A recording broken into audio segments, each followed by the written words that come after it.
Hey guys, it's me, Kazakura Hill again, to review a game I kinda didn't want to do. I didn't really want to rent.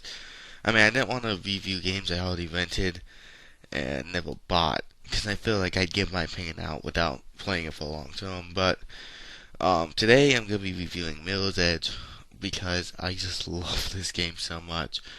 Um, I will say the only downside that I'm gonna mention in this review is the length is about the time as Force Unleashed. It's about 4 hours. The second playthrough, the first playthrough can probably go 6, 7 if you get stuck on a couple of the parts like I did.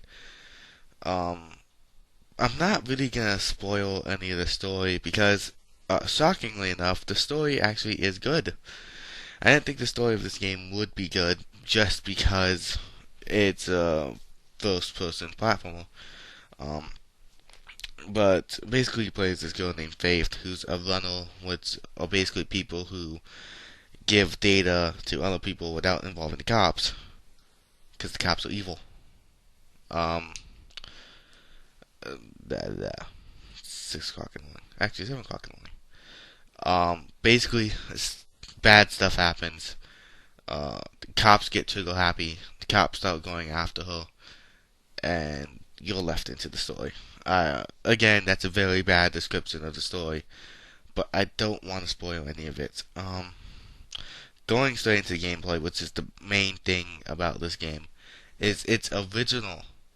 It's probably, I think, the only first-person platformer around, like completely first-person platformer. One of the only good ones, I would say. Um, basically, you run around this area. Think of it as a first-person Assassin's Creed. You run around this area, hopping atop rooftops, going in vents. Um, Amazing graphics. Um, you run, of course, with the left analog stick. You jump with the LB button. Crouch with left trigger.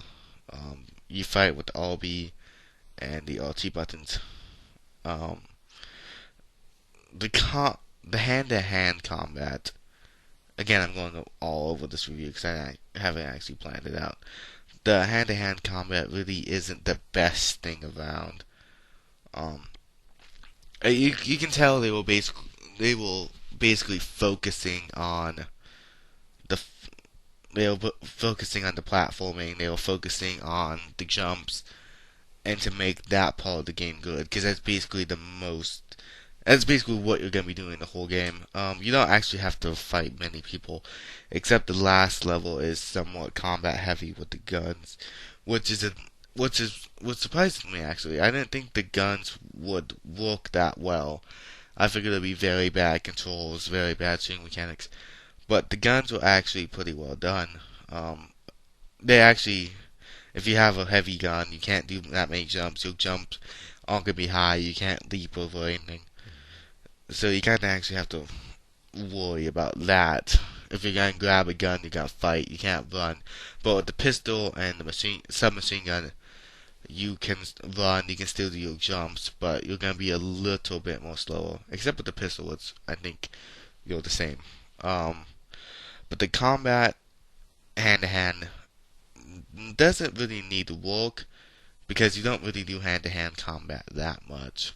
If you want to do straight hand to hand combat, you could basically give us button mash RT, sometimes do a jump kick, um, and that's about it. But if you're gonna shoot, they figured out that mechanic well enough. Well, like I said, the main point is the platforming, and the platforming is fun as hell. I just got done finishing it for a second time about 10 minutes ago. I just came in here. Um, it's fun. It doesn't get stale, and the length is short. It could have been done about a couple more hours, but I think the length would have been perfect if it's about 2 hours longer.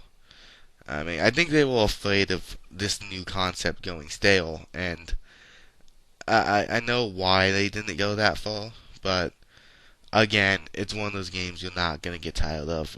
Unlike Force Unleashed, which is boring after about the first time through. Mirror's Edge can keep you entertained for days upon end. It may actually be one of the next games I buy. Um, so I would recommend you buying this game because it's just amazing. The platforming um, goes in all different directions. The zip lines are fun. You don't get too much with zip lines, of course, because you get stando. Um, but you, uh, again, it's just amazing. I'm at a loss for words right now, either because I'm tired or because you can't really review this game. Like it's one of those games you just need to play by yourself. You need to play on your own, because it's an original concept. If I had to actually just put it in small words, it would be go out, buy this game. Platforming's fun. You can go amazing heights. You can do things in this game that you probably can't do in real life. But that's a video game. But they try to do as much realism with it as you can. But of course, some of the things is over the top. Um, Take for example, jumping from crane to crane. You could probably do that. Of course, you probably die a lot. What you do in the game? You die a lot, but thankfully the loading times are not that bad.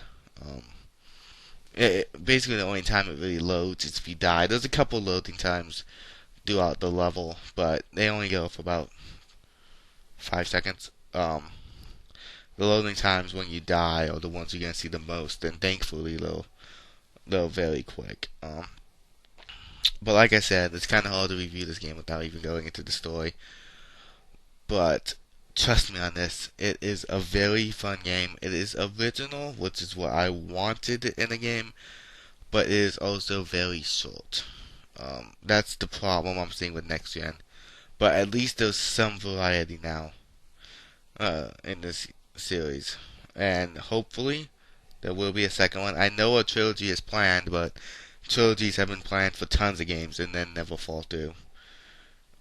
Go through.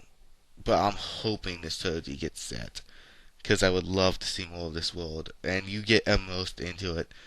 Of course, as you know, you play as the runner, and you start knowing where to go without them even telling you. It's one of those games where you start getting into the character's mind, and you start looking for the exits like they do, or like they would do. I know I sound like a nerd right now, but it's just one of those ideas that it gets you immersed, and you start playing as if you were that person.